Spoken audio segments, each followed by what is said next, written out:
So guys, ngayon nagmo-motor wash naman kami. At si mama naman ang nagmo-motor wash ng Smash at ng Click guys, kasi baka magasgasan ko daw.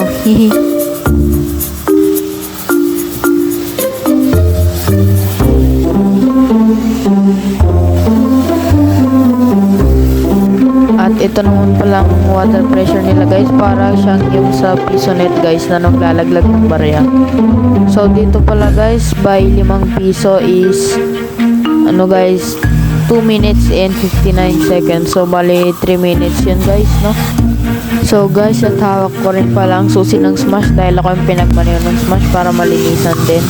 Dahil hindi ako magmamaneho ng Smash ay hindi namin mag-motor wash ang Smash. That's it.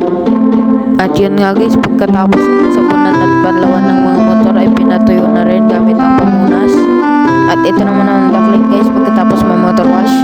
At pagkatapos nga nun guys, dali-dali ko na rin tinanggal ang center stand ng isang motor.